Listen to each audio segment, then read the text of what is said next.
It's my distinct pleasure to introduce our next speaker, Lee Odden. Lee is the CEO and co-founder of Top Rank Online Marketing, an integrated marketing agency that helps organizations like McKesson, LinkedIn, Dell, and the PRSA build brand awareness, grow communities, and increase revenue online. Lee's also the author of Optimize, How to Attract and Engage More Customers by Integrating SEO, Social Media, and Content Marketing. An active industry advocate, Lee is an international speaker that is presented at over 100 events in New York, London, Moscow, Hong Kong, Sydney, and he just told me after West Virginia, he's heading to Antwerp, Bucharest, and London. So we truly are glad to be joined by a global expert in the field of the intersection of digital marketing and public relations. Lee publishes and edits one of the most popular marketing blogs on the web at toprankblog.com and has written over 1 million words on the intersection of online marketing and public relations. Lee's been named by LinkedIn as one of the 25 most influential social media marketing experts to watch. It's okay. I'm sorry. And he's been cited in the Wall Street Journal, New York Times, Forbes, and The Economist. It is my great pleasure to give a warm Integrate 2014 welcome to Lee Odden. Thank you, Aaron. Appreciate it. Wow. I didn't write that. I swear to God, I did not write that. Wow. So it's so awesome to be here. I've never been to West Virginia. I haven't been to Morgantown either, of course. It's that first session from Pam was awesome. I've known Pam for a long time. I didn't know she had left Intel though, so that was pretty big news. And I will definitely be one of the first people to get her book because I've learned a lot from her over the years. And hopefully I'll have some interesting things to share with you too. So Pam talked about, she was with Intel, very large company, big budgets, but she wanted to flavor her presentation for an audience. A lot of you are small businesses or in that particular category. And interestingly, I'm in a situation where I'm a small business. I have 25 to 30 people, if you count contractors. So I'm a small business with no budget, no marketing budget whatsoever. We have no advertising with our company. We have no salespeople at our company. So a lot of what I'm going to share with you today is based on things I've learned as the sole person responsible for customer acquisition within our business. And the other part of that irony is that, of course, we work with a lot of large companies who appreciate the frugality of what we've learned working with no budget so that we can work with their whatever size budget to achieve success. And a lot of that comes from a very customer-centric and integrated approach. So after Pam had mentioned she had uploaded her slides, I'm like, gosh, that's a really good idea. So I quick uploaded my slides to this URL too. Thank you, Pam, for helping me optimize my presentation. So you can get that there. That's a private URL or secret URL or whatever. It doesn't mean you can't share it. It's just that's how I uploaded it because I had 2 seconds to do it. So you can get a copy of this full deck up at SlideShare. So there you go. Marketing PRWVU. Great.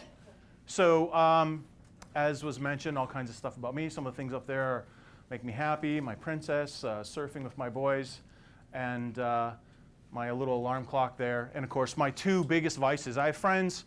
Jason Falls is bourbon is his vice, and Jay Baird, tequila is his vice. And I know Brogan, he likes bourbon or scotch because I've sent him scotch. But me, it's bacon and coffee. So if you really want to get to me through bacon and coffee. So that's a little bit about me. So this journey of integration for me began in 2001 when I was part of a 4-person agency. Actually, I wasn't even part of the agency. I was a contractor optimizing their website for search. And they were giving a pitch to the US division of British Telecom, a $1 billion company. There were 3 employees at this company, and the incumbent PR agency was Weber Shandwick. And I thought it would be a good idea to mention creating content for journalists to find through search. And what happened was the agency, which became Michigan and Odden, displaced Weber Shandwick as an agency, which is insane, right? Because it's just 3 people for this $1 billion company because no other agency that had pitched had talked about treating journalists like a target audience. right? They talk about target audiences in terms of customers. Well, what does a customer need to know to buy? Give them that information. But how can we actually create marketing or content-oriented campaigns that are discoverable through search? Because journalists were using search to find subject matter experts, and that was a big revelation. And of course, it was a big break for the agency. And ultimately, the product that I was working with actually became the company itself, called Top Rank Online Marketing. And that initiated a whole string, a whole sequence of things that happened in terms of how we approached our business. So we were disrupting, obviously, the traditional public relations model and treating PR like marketing, right? Instead of pushing through smile and dial media relations and that sort of thing, we were actually optimizing for pull, right? Because we know there was demand. We knew there was demand, and that disruption allowed us to innovate and differentiate ourselves from other companies. So there's disruption all over the place. I mean, especially right now.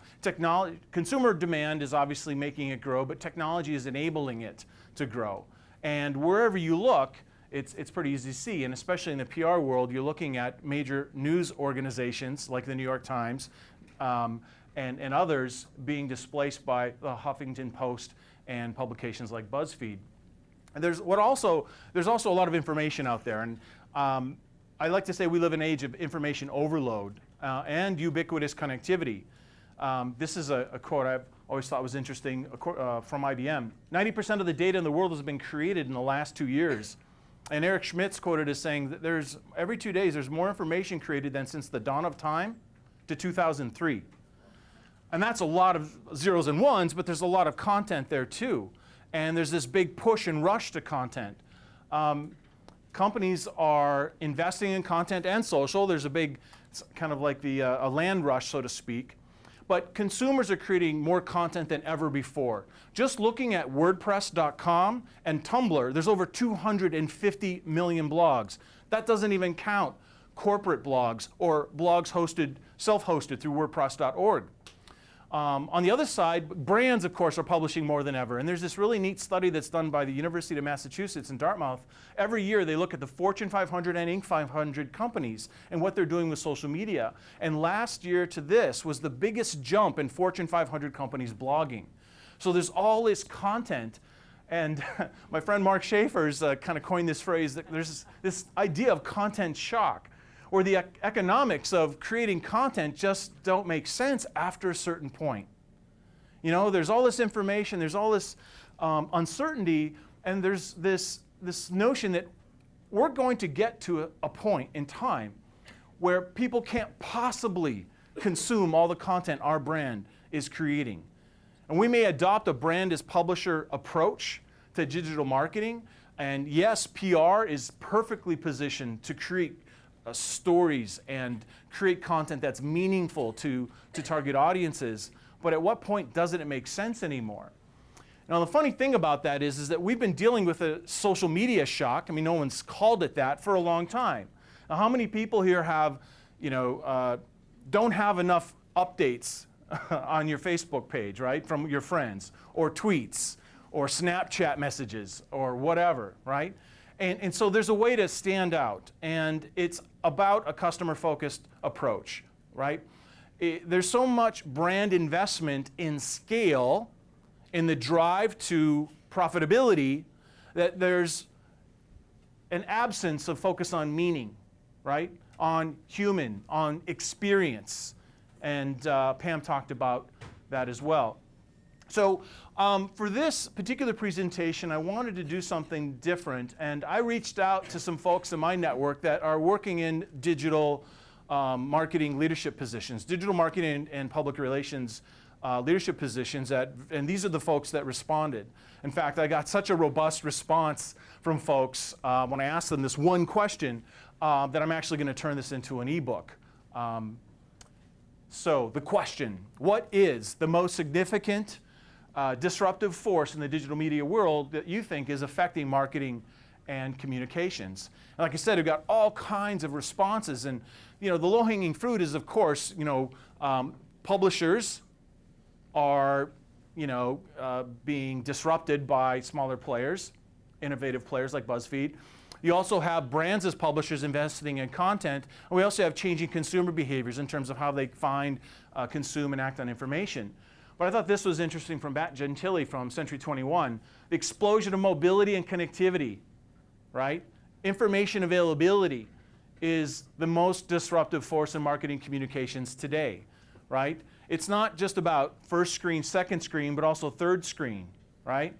And being able to anticipate demand, anticipate consumer behavior and context as you create meaningful marketing campaigns is pretty important. And mobile and access to information and how people discover, consume, and act on information is paramount to being effective.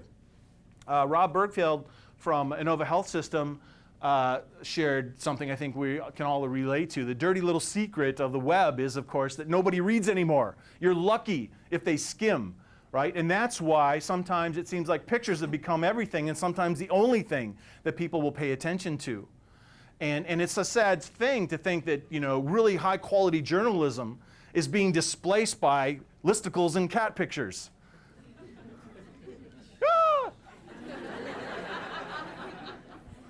But it's true. Last year, BuzzFeed surpassed the New York Times in terms of readers. So, what does that mean to us as marketers? What does that mean to us as communications professionals?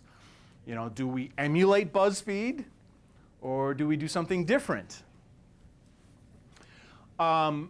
I also talked with one of Pam's peers at Intel, or past peers, Jen Lashua, and I thought her insight was pretty interesting too. And this is something I'd highly recommend narrowing down into because it's going to be a little bit of a minefield as it matures. This notion of using data to inform editorial. Well, I've been doing that forever. I mean, back in the days of being an SEO, we used keyword demand in Google AdWords to inspire content creation because we know people who bought our stuff, people who bought our client stuff were searching for these types of words. So to be the best answer for those words, we'd create content for those things. That makes sense. But guess what? If that's all you do, that's filter bubble. Has anyone heard of filter bubble, right? And that's basically where there's no innovation, there's no new ideas. You're just constantly optimizing what already exists. And at what point does that become benign? So, but the starting point now is it is an opportunity, and there's a lot more granular data available so that you can more effectively personalize your editorial and your content for readers. There's tools out there, there's platforms. People in the digital marketing space have been doing this stuff forever. A/B testing, multivariate testing with landing pages and that sort of thing. And now publishers are using those same tools to optimize the front page, the categories, the newsfeed. So I thought this is an interesting story in the Columbia Journalism Review about how algorithms decide what news that you see. And this is increasingly becoming the norm with major publications because obviously they've got to be able to scale the meaningfulness of what it is that they're presenting so that they can increase ad revenue.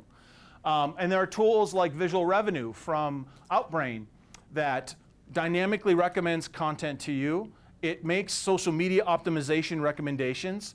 It gives you robust reporting and basically helps you make the most out of the traffic you're already getting. But this is designed specifically for a publisher.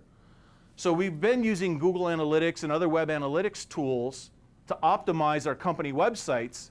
As brands move more towards a publisher model and they start investing in content creation that answers customer questions, that creates value for customers before asking for the sale, we're starting to run into this situation as well, where how can we make the most? Because if you keep investing in content creation and you aren't able to connect the dots to some kind of revenue increase, the warm and fuzzy of brand positive affinity isn't going to be enough to keep your job or keep the campaigns that you have going. So some of the other major disruptions, obviously I mentioned media companies. Over 10,000 journalists well, way more than that. In 10 years, number of journalists have gone down to 27,000 from 54,000. That's a lot of journalists out on the street working for companies like mine that are hiring journalists, right? People who can find a story in a boring product, in a boring industry, right? And a lot of other companies are hiring journalists too. But it's a situation where newsrooms and media publications are operating on very slim resources. That's a huge opportunity for a marketer. Make their job easy, right? Contributed articles, collect resources that are useful to them, and don't just pitch them, here's a story idea, do you want to talk to my executive? Delete. What you do is you actually compile resources. You put together a landing page of some sort that's got links in digital media, videos, images, links to outside resources, and be the best answer for the thing, and that's what you pitch to that journalist. Make their job easier. That's one of the outcomes of the fact that newsrooms are getting thinner on resources. And I'm sure lots of you have seen this, or maybe you've seen this. It's a digital innovation report from the New York Times. You spend 6 months reviewing that basically this is why the New York Times is losing to Vox and BuzzFeed and Huffington Post and all these other disruptive news media organizations. And the thing is this isn't just about the New York Times, it's about any major news publication. Guess what? That spells an opportunity. It's an opportunity for marketers to find underserved areas, right? Where major news organizations simply can't keep up, right? And a great example, I think, is Mike Stelzner, Social Media Examiner. He was running a white paper writing business, and he was doing guest posts on Copyblogger. And he had the bright idea, being inspired by what other people were doing, to create another blog, yet another blog out of hundreds of millions. But what he did differently is the aesthetic. He had a brand and a theme behind it. The design behind this blog was distinctly different than anything else out there at the time. And so through a combination of great packaging and high quality content and influencers, it's now in one of the top 900 sites, according to Alexa, in the world, or excuse me, in the United States. They're an industry leader in the social media space, but they're earning millions of revenue just off of ads on the site. But they've also launched a real-world conference. The first one was last year, and there were about 2,000 people that showed up, paying $1,500 to $2,000 a head. That's pretty amazing for someone who was writing white papers, and in just a couple of years has created this massive business, all by finding an underserved niche. Now think about, in your industry, whether you're working for a large company or a small company, what's not being served? You know, is there a situation where there are disparate resources and information that you could curate together? You could use a product like Curata to dynamically pull together information specific to what your target audience cares about, and a lot of that will be automatic. Or you could do it manually by creating a blog or a news site, a collection of resources. There's lots and lots of opportunity to serve unmet needs in the publishing industry. Something I've said for years, I think other people have said things like this too, but if you want to ensure your brand is in the media, become the media. And there's more tools than ever to accomplish that today. And in my case, as a small business owner, I started blogging 10 years ago as an experiment. People started paying attention and started thinking, gosh, you know what? I get questions all the time. I'm going to start answering those questions in these blog posts. And you know, for 13, 14 years, as I mentioned before, I've never had to hire a salesperson, and I've never done any advertising.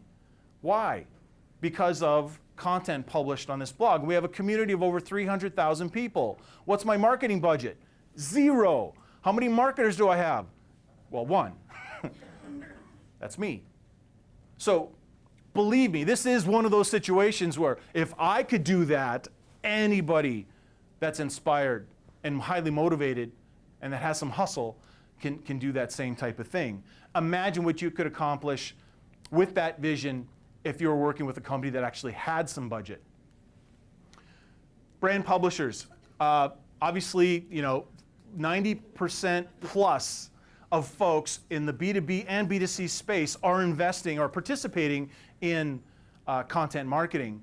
And there's a lot of dilution in what content marketing means. If you go to the demand gen people and folks over at Content Marketing Institute, content marketing is about creating content for a specific audience meant to inspire a particular outcome, right? I'm creating this content for this customer segment to inspire a conversion or some other measurable business outcome.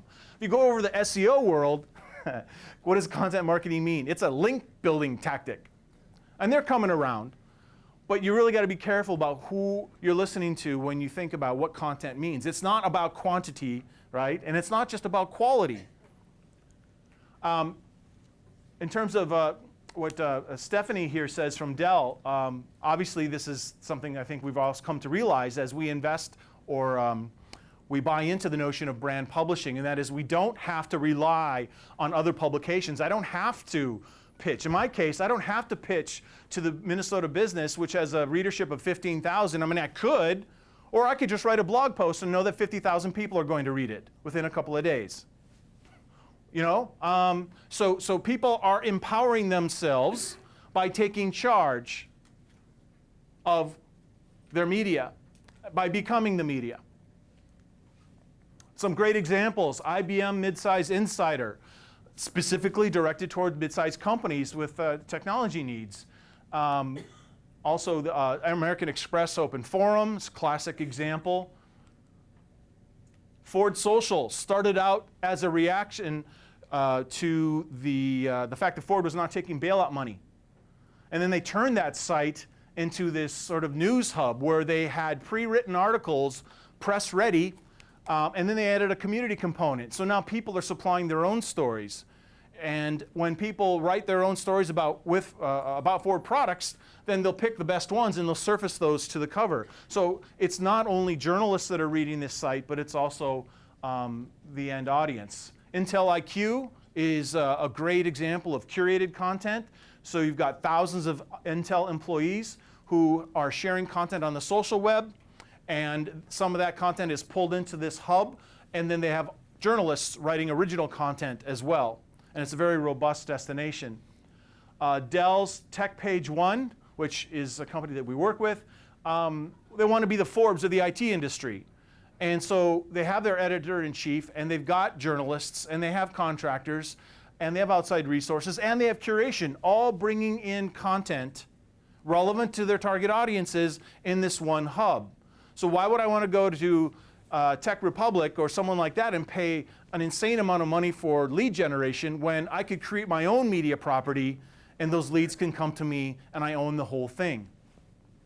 So it's, as a result of successful implementations by big companies and small, there's been a lot more credence to this notion of brand journalism and obviously ultimately content marketing. And I think content is the perfect connection between PR and digital marketing, right? Because folks in the PR world are in the business of creating stories, finding stories, and connecting those stories with a particular audience. And marketers have a great skill at creating that process that will amplify those stories and achieve a particular measurable and meaningful business outcome. What they're doing at Intel's pretty cool, because right now Intel's newsroom is basically press releases, you have images, you have videos, da-da-da-da, but they're moving towards more consumer-oriented stories, right? Of course they want to reach journalists, of course they want to reach big companies that would buy their product, but they're focusing more on end consumer stories and having a more real-time journalistic feel. And then clearly media consumption is a big disruptor. Go mobile or go home. Really, I mean, if in one of the quotes I think is on this, it's coming up here in a second, that Jen made, is that if we're digital or we're mobile first now, if it's not going to work on mobile, we don't even publish it. It's the first item on the checklist to make sure that it is mobile friendly. So Matt's got another quote here about mobile. Consumers are interacting on screens of all types and sizes, right?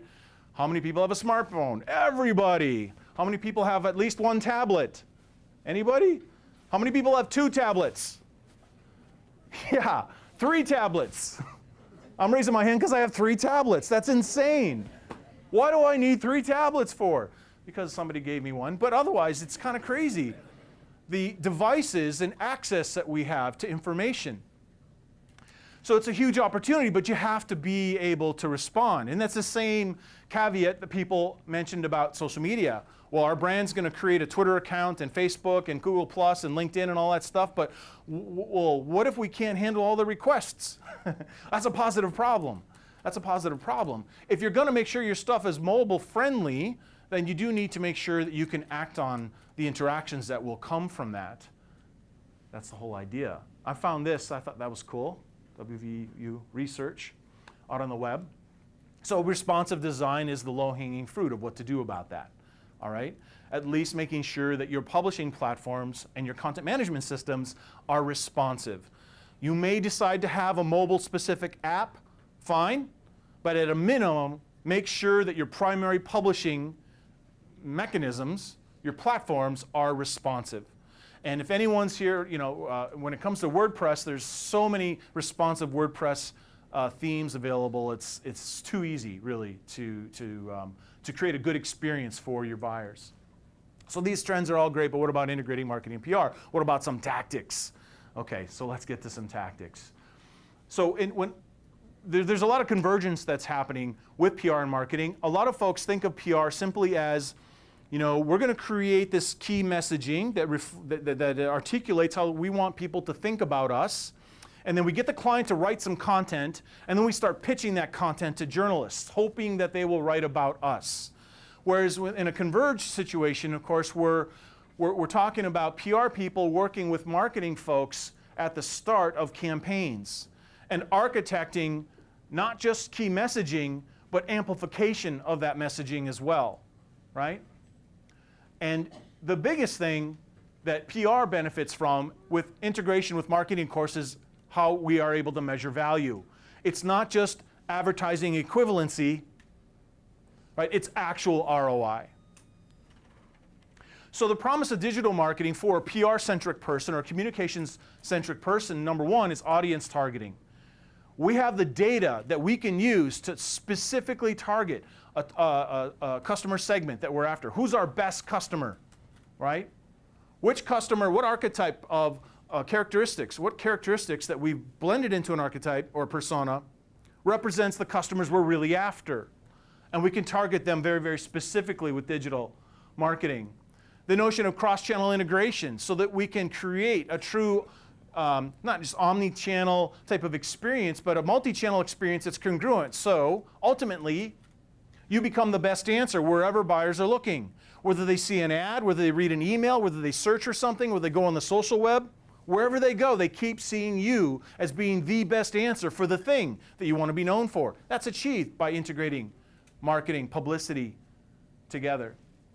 It's adaptable, optimizable, and highly measurable. So as I mentioned, the convergence of marketing and PR, I think, is really fueled by content creation. And what's awesome about being really good at content creation, of course, is that it inspires even more media coverage. In our case, we've never had a public relations firm. So how is it that we got mentioned in so many prominent publications? By becoming the best answer for journalists that were looking, right?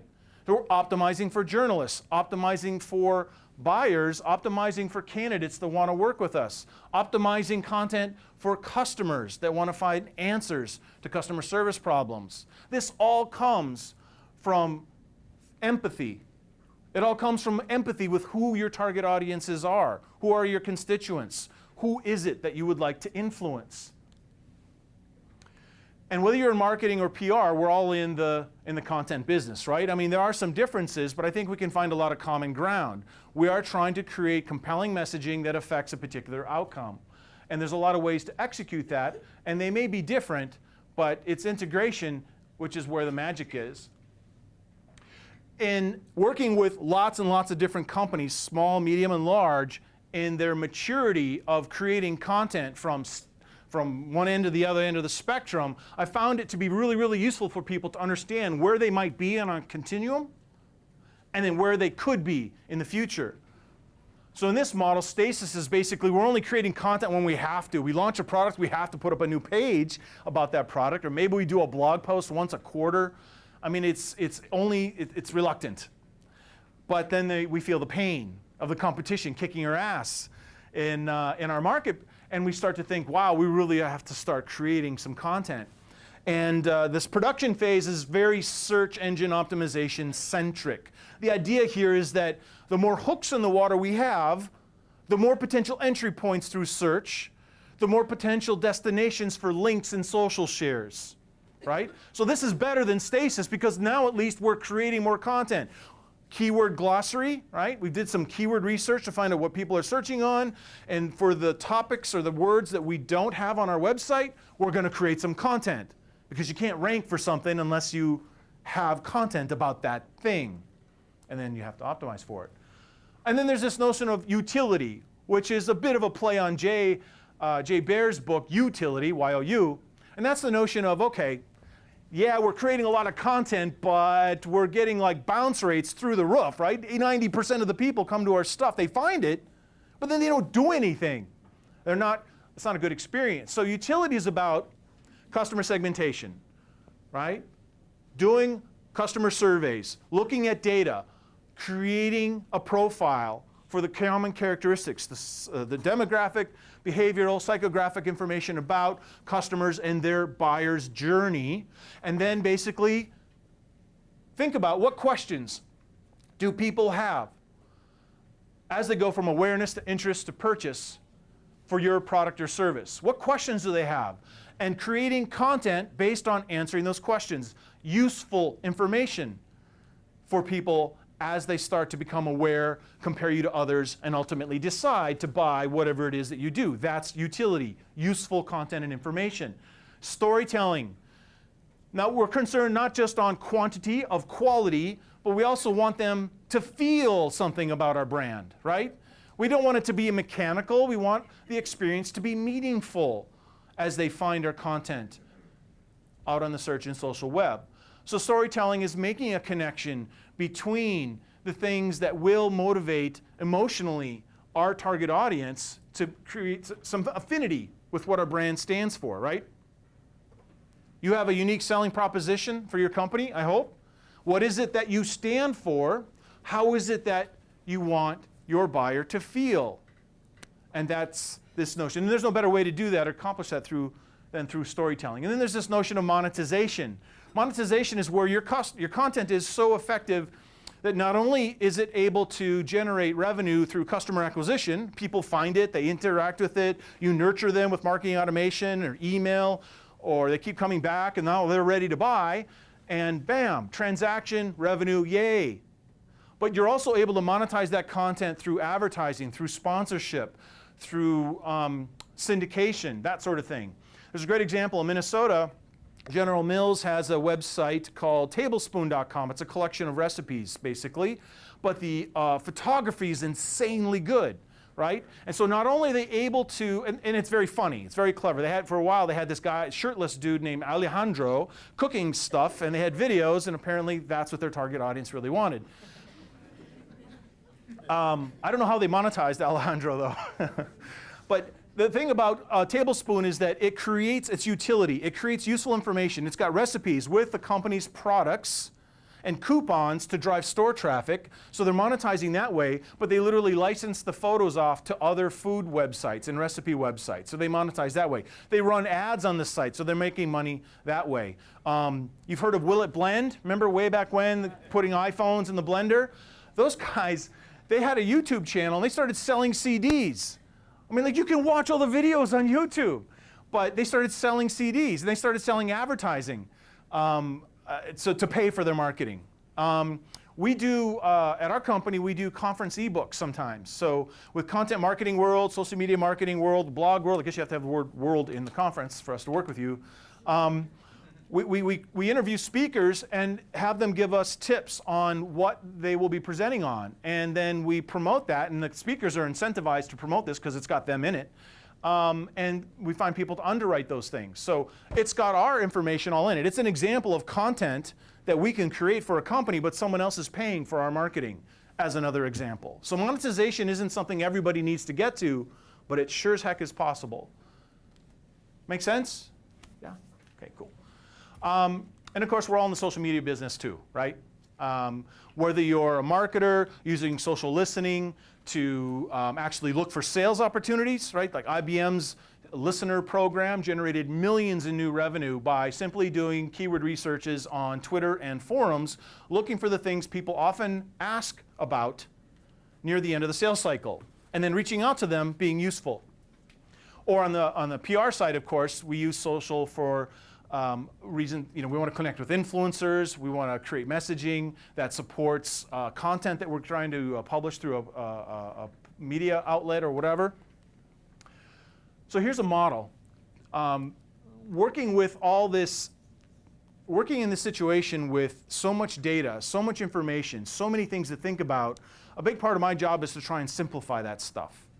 And the model that we promote starts with customer empathy, of course, and the relationship between buyers and information, right? There's so many ways to access information. There's so many information sources. So we think about first in terms of how is it that my target audience, once I have them defined, how is it that they discover new information? What are they searching on? What are they talking about on the social web? What do they subscribe to? What events do they go to? What publications do they read? And that sort of thing. And we organize that in a discovery bucket. And then we look at consumption. What are their preferences for media and content consumption? Right? So if I understand that someone, my target audience likes video, then I'm going to put out video. If they like images, I'm going to do images. They like long-form content, short-form content, how-tos, and so forth. Also, devices used to consume that content. If you've got double digits referral traffic to your site using mobile devices and you're not responsive or mobile-friendly, you're creating a really crappy experience for your customers. So consumption preferences are key for optimizing the experience. And then action. What messages, what offers will inspire them to take the next step? It's not all about transaction and purchase. It could be as simple as a micro conversion like sign up for a demo, subscribe to our newsletter, maybe connect with us on a social network, download a trial, that sort of thing. But whatever it is, we're always giving them something to do next, right? Don't ever make the mistake of deploying a content program where you are not giving them something to do next. I know people say you shouldn't sell on the social web. You shouldn't be salesy. Of course you shouldn't. But you should also be helpful, empathizing with the customer that you are actually successful in persuading them that you are the best answer, the best resource for a thing. Then they will want to know what to do next. And we do that across the sales cycle. And we're deploying efforts at creating content specific to different stages of that customer journey and applying a layer of publicity, right? Search optimization for visibility and social promotion and amplification. And it doesn't all have to be organic because we know organic is getting tougher and tougher on social networks. You're going to have to pay. Especially with Facebook, it's just the way it is. You're going to have to pay to get substantial reach.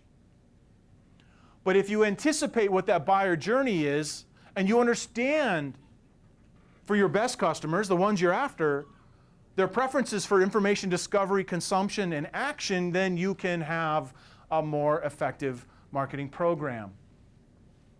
So the way we act on this, of course, the way we organize what we're doing outside of that empathy with the customer is, of course, the marketing activities, the integrated marketing and PR activities, according to a tract. So here we're talking about demand generation stuff, right? This is where a lot of the content creation is happening. The publicity, the pitching of media and bloggers is happening. We're trying to make sure people are aware of us early stage, that we exist. And then, of course, engagement. Everything you do needs to be accountable to these three things when it comes to content. Whether that's content being published to pitched to a journalist or content being published on your blog or company website. So from an engagement standpoint, we're focused now on growing our list, whether it's growing the social network size and quality or literally building an email list. building a list of influencers to work with, building a list of journalists that will trust you because you're a subject matter expert. We're growing that community. And then conversion, basically anything to do with capturing information on a form, right? What can we do to increase and optimize conversions? That's how we organize everything that it is that we do with no marketing budget. Everything has to be accountable to how will this attract an audience that we're after? And how is it going to engage them in a meaningful way? And then what's the next step? How will we get them to convert to the next step or as a new customer? And one of the ways to implement this sort of thing, of course, is by creating signals of credibility. Again, wherever it is that they're looking, you're the best answer. So that's where a lot of the outcomes of integrated efforts will come into play. And you create a process of anticipating those needs for your target audience, creating content that empathizes with them, answers their question. You optimize for what they're looking for. You optimize for what they're interested in consuming and with the devices and formats that they prefer, and with the offers that will motivate them to take action. You make that a process across the sales cycle, right? That's how to be efficient with an integrated approach, right? There we go. And you could do this with not just buyers, but with journalists as well. You map out the sales cycle, right? Is it a sales cycle? Yeah, I suppose you're persuading them that you are a subject matter expert that they should do an interview with, that you should cite in that article that they're writing. Think about what keywords would be relevant for them, early, middle, late stage in that process. Maybe they're responsible for covering a topic and they don't even know about the topic. What are the broad concepts, right? Well, if they know about you and 5 other people, what will differentiate you? And what signals of credibility can you create in your content, in your newsroom, to be available to journalists or bloggers that bother doing research? You can use the same principles that you would do for a content marketing program with that audience as well.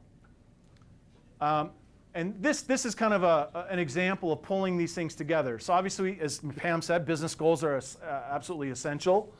In this hypothetical example, because that's the easiest way for me to illustrate this, we want to sell more premium widgets, and we know we need to connect with higher end customers in order to do that. So we collect information on our existing customers that are higher end, we survey them, we find out what is it about our product or service that motivates you to buy.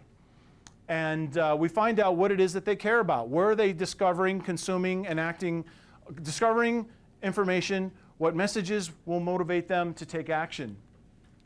And so we take some of those insights from doing customer surveys, and we also go to frontline employees, customer service and sales, and say, what are the most common questions that you get? And we take the answers that they give us, and we go to PR, and we say, we need to have stories run in publications where our higher end customers are reading about these topics, about these things that our higher end customers most often ask about. Here's what normally happens. Brand decides we are going to sell based on these features and benefits. We need to be the best answer for those things. And they go to the media, they pitch, they get stories run, da da da da da. What I'm talking about is getting information from actual customers, getting information about people who actually interact with customers, and using those as inspiration for the stories that you get run in the media and for the content that you create on your own website. So we achieve those media placements, we do some blogger outreach, we work with influencers, we're publishing content in the formats and channels that are relevant to that particular higher end customer segment. And then we measure success by key performance indicators, the things that show us we're on track to the outcome of sales, increased sales. So increased exposure. We're looking at whether people are interacting with our social content, whether they're mashing it up, whether they're participating in the contest of taking a photo of themselves with their new purchase. All those sorts of things lead up to the final business outcome, where we're able to look at not just revenue, but we're also able to look at a comparison between how long does it take for people, how long has it been taking for people to make the purchase? What's the length of the sales cycle? Are we shortening it? Are we increasing the order volume? Are we increasing order frequency? Are we increasing referrals and word of mouth or not? And then, of course, if you get endorsements, you can use that in subsequent marketing campaigns. And we use any data that we collect through this integrated approach to optimize our campaign. So this isn't a campaign, this is ongoing, right? That's the whole idea of optimization. It's a little tough to optimize a campaign if it dies and goes dark after 2 weeks. So one example of this I was talking about is a conference ebook, and I like to call it participation marketing because we didn't create all this. 90% of the content comes from people who are influential for the thing that we and our partner want to be known for. So here's the hypothesis. What if you can find a way to create content that solves problems for multiple target audiences, multiple constituents? The situation here was conferences want people to register. People who speak at conferences, especially when there's breakout sessions, they want people to know about their session and come and sit in those seats instead of somebody else's. And of course, there are people that are marketers that want really good advice from brands who are actually doing those things. And that's where the conference ebook idea came about. So as I mentioned, go to, so of course we're creating this, right? So anybody could do this, right? Any event. It could be a webinar with multiple speakers. It could be a thing like this. Anybody could do this sort of thing because people who usually speak at events want exposure. That's part of the reason why they're doing that. If you can give them more of what they want, then they might participate, and the end product is something they want to be a part of. And if that end product is something that they feel connected to, it will inspire them to promote it. So when we first did one of these for Content Marketing World, we published it the day before the conference opened, and it had over 45,000 views on SlideShare alone within the first 4 days. And speakers were actually mentioning it in their presentation. And we were able to connect with people from major brands as a result of creating a positive experience, asking them a question. The first one was actually secret agent themed. And it was a story like this. We went to these influencers with 10 questions and said, would you answer these 10 questions? We're going to make an ebook. And the response rate was 0. These people are too busy. They're not going to answer 10 questions. Are you crazy? So I thought, okay, what are we going to do? One of the questions about share a secret. So I thought, okay, let's get into character. Let's ask the question in character and say, you're just returned from a mission. You're a secret agent. You just returned from a mission. You met with your handler who's given you this super, super secret thing about content marketing. Please share your content marketing secret. The Content Marketing World, which is the name of the conference, depends on it.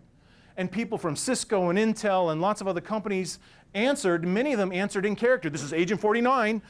I'm Jane Doe from Cisco, and it was amazing. And so people bought into it. So what's the lesson there? One, get creative. Be opportunistic. Be opportunistic, because not, as Pam said, not everything works out. So you've got to adjust and adapt.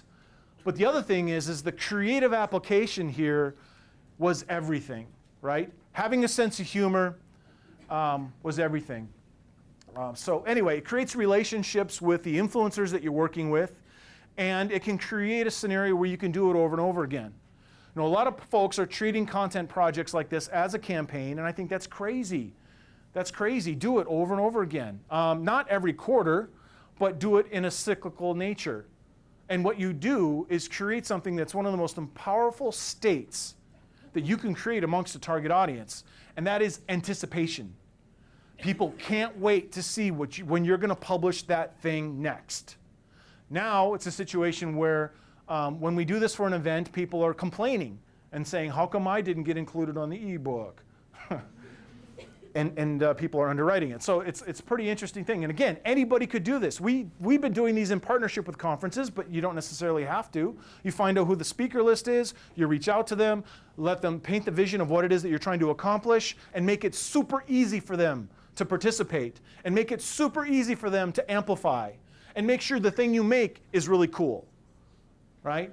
And promote the heck out of it. And when it's successful, it leads to more success. So what does this have to do with SEO? Well, In this case, we're promoting the notion of content marketing, and of course, all these references to derivatives of the key target phrase, content marketing, were popping up all over the web in relation to this particular ebook, in relation to the conference that we were promoting, Content Marketing World, right? So Google is looking not for lots of exact match instances of a phrase. They're looking for a natural pattern, right? They're looking for derivatives and all the different crazy ways people use to describe a thing.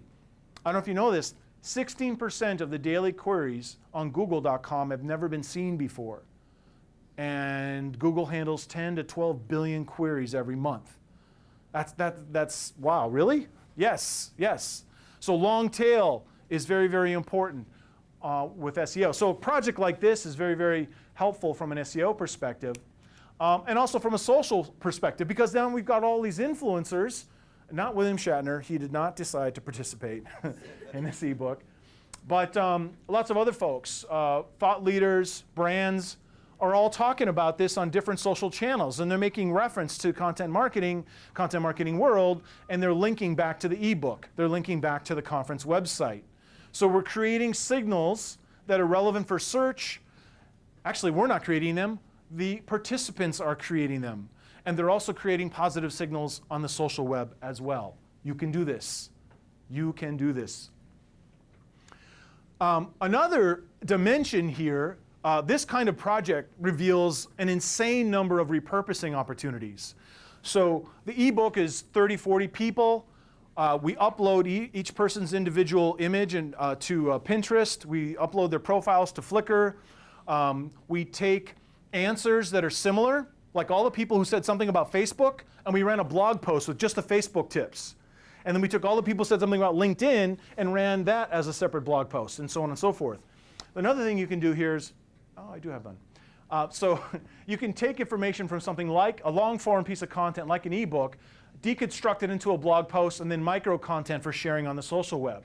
And this is what a lot of folks are doing. You use it in a newsletter, use it on your website. There's lots of different ways to use it. But you can also go in the opposite direction.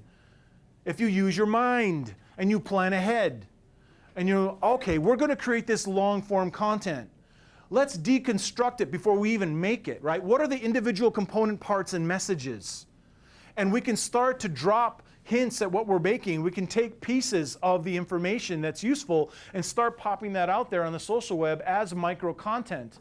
And then we can curate all those small pieces of information into a thing like an ebook, into a thing like a presentation, into a thing like a contributed article to an industry publication. Does that make sense?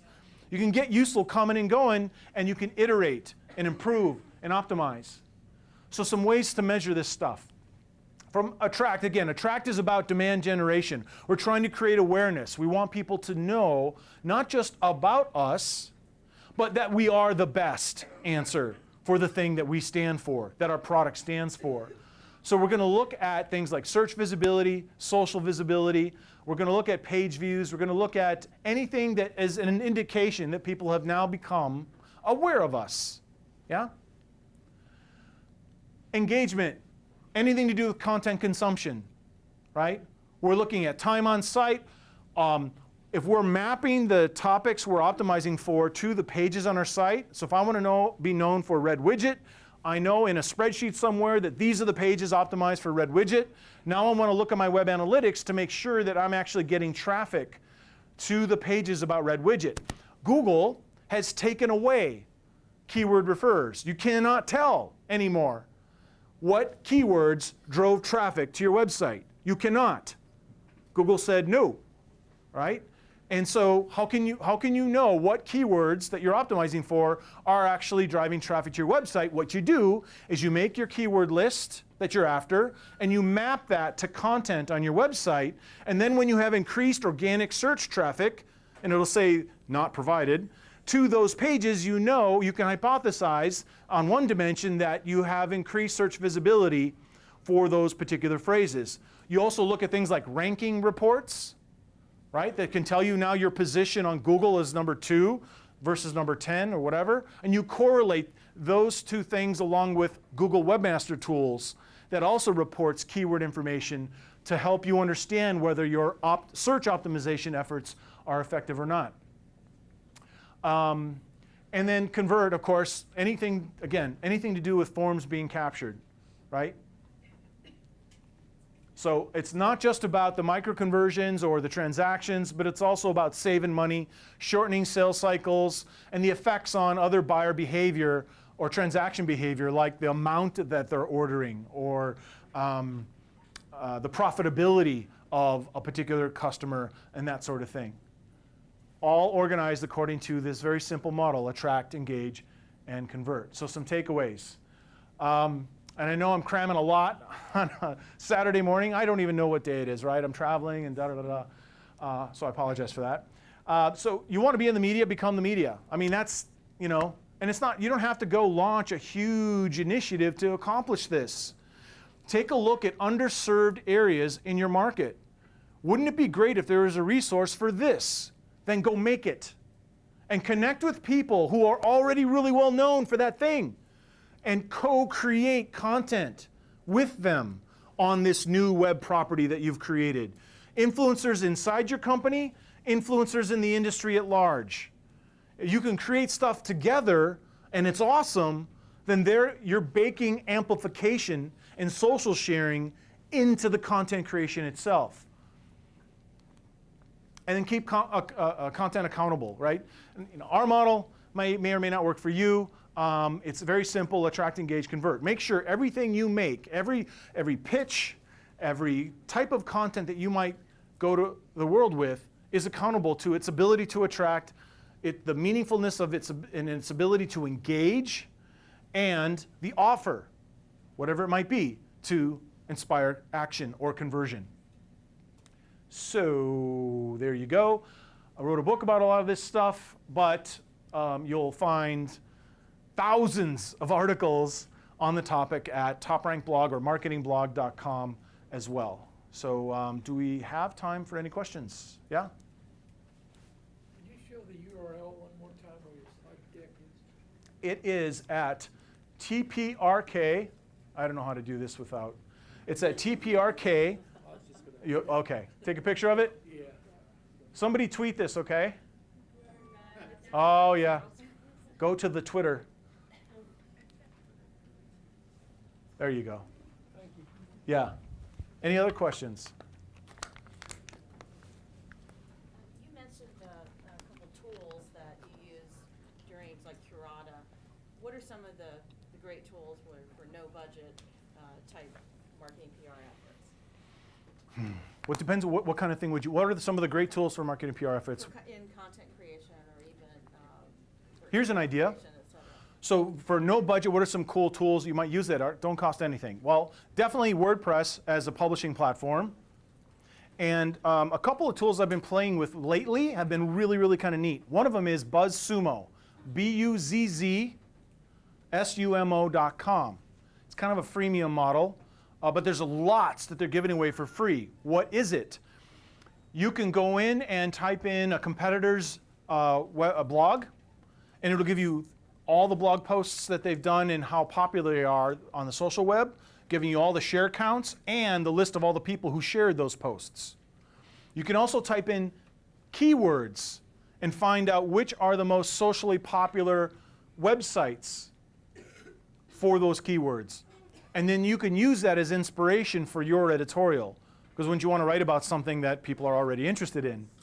The other thing you can do is you can find influencers. It also has an influencer filter, so you can find who's most influential for a particular topic. I love it for competitive research and finding out who is contributing blog posts to industry publications that I might be able to hire to work at my company. Or find out what competitors, like if there's a really popular site, what is it they're writing and which types of posts are the most socially shared, and I will use that information to optimize my own efforts. That's a quick tool. Yeah. Any other questions? Yep. Thanks for putting that up, because I don't remember anything you said after bacon. Bacon is the answer to lots of things, isn't it? Speaking of bacon, I got attacked by bacon last night. I was eating a Cobb salad, and a piece of bacon flew off a piece of lettuce and went right into my eye. Why am I sharing that public? I don't know, I guess. But yeah, bacon can be evil. Bacon could do bad things. Yeah. Okay, any other questions? All right, great. Well, thank you very much.